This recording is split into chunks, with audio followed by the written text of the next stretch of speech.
नमस्कार। समय संवाद में आपका स्वागत है। मैं हूं सर्वेश कुमार सिंह। आईएनडीआईए गठबंधन के दो प्रमुख घटक दल कांग्रेस और समाजवादी पार्टी के बीच तल्खी दिन प्रतिदिन बढ़ती जा रही है। जैसे जैसे मध्य प्रदेश के चुनाव निकट आ रहे हैं, तैसे तैसे इन दोनों दलों के बीच खटास इतनी ज़्यादा बढ़ गई है कि अब दोनों दल एक दूसरे पर आरोप लगाने लगे हैं और कहने लगे हैं कि गठबंधन की जिम्मेदारी दूसरे दल की है। कांग्रेस कह रही है कि गठबंधन की जिम्मेदारी समाजवादी पार्टी को है और समाजवादी पार्टी भी यही बात दोहरा रही है कांग्रेस के लिए। वजह साफ है, सीटों के तालमेल को लेकर कोई समझौता दोनों दलों के बीच नहीं हो पा रहा है। समाजवादी पार्टी ये चाहती थी कि मध्य प्रदेश में कांग्रेस तालमेल के आधार पर, चूंकि आईएनडीआईए गठबंधन है और सपा उसका एक घटक दल है, तो ऐसे में कांग्रेस कुछ सीटें समाजवादी पार्टी के लिए छोड़े। विशेष रूप से वे सीटें जो यादव बाहुल हैं या मुस्लिम बाहुल हैं या जहां समाजवादी पार्टी का प्रभाव है। लेकिन समाजवादी पार्टी को कांग्रेस ने मध्य प्रदेश चुनाव में कोई तवज्जो नहीं दी। अब उसका असर उत्तर प्रदेश पर पड़ना तय है। जैसा व्यवहार कांग्रेस समाजवादी पार्टी के साथ मध्य प्रदेश में कर रही है, वैसा ही व्यवहार समाजवादी पार्टी कांग्रेस के साथ करेगी।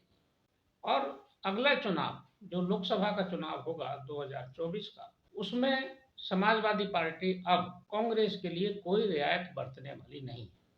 इसका परिणाम यह होगा कि ये गठबंधन उत्तर प्रदेश में विशेष रूप से सपा और कांग्रेस के बीच टूट जाएगा। और जैसा कि हमने पहले भी कहा था कि समाजवादी पार्टी पहला दल होगी जो इस आईएनडीआईए गठबंधन से बाहर आएगी। इस बात की संभावना इस बात से भी और ज़्यादा लगती है कि जानकारी मिल रही है, सूत्रों से पता चला है कि कांग्रेस ये मानकर चल रही है कि उत्तर प्रदेश में हमारा गठबंधन भविष्य में सपा के साथ नहीं हो पाएगा, क्योंकि सपा उनके मन मुताबिक सीटें देने को तैयार नहीं। ऐसी स्थिति में कांग्रेस ने विकल्पों पर विचार करना शुरू कर दिया है और वो विकल्प हैं उसके कि वो उत्तर प्रदेश में राष्ट्रीय लोकदल को लेकर और बहुजन समाज पार्टी के साथ मिलकर एक नया मोर्चा बनाए।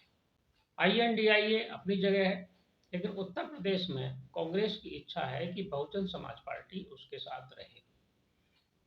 हालांकि बहुजन समाज पार्टी की नेता बहन मायावती ने स्पष्ट कर दिया है कि वो किसी गठबंधन में जाने वाली नहीं है। ना वो आईएनडीआईए के साथ गठबंधन करेंगे और ना ही एनडीए के साथ करेंगे। लेकिन कांग्रेस को ये भरोसा है कि मायावती जी सीटों के तालमेल पर मान सकती हैं, क्योंकि इस स्थिति में उनको भी लाभ होगा। वर्तमान स्थिति में जो 2019 का चुनाव था, बहुजन समाज पार्टी ने 10 सीटें जीती थी। विपक्ष के रूप में सबसे ज़्यादा सीटें उत्तर प्रदेश में बहुजन समाज पार्टी को ही मिली थी। तो बहुजन समाज पार्टी का भी ये प्रयास होगा कि अगले चुनाव में भी उनकी स्थिति सम्मानजनक बनी रहे। ऐसे में हो सकता है कि ये गठबंधन भी कुछ फलीभूत हो और कांग्रेस का जो मंसूबा है कि उत्तर प्रदेश में वो सपा को अलग करके एक नए गठबंधन में चुनाव में आए, तो ये सफल हो सकता है।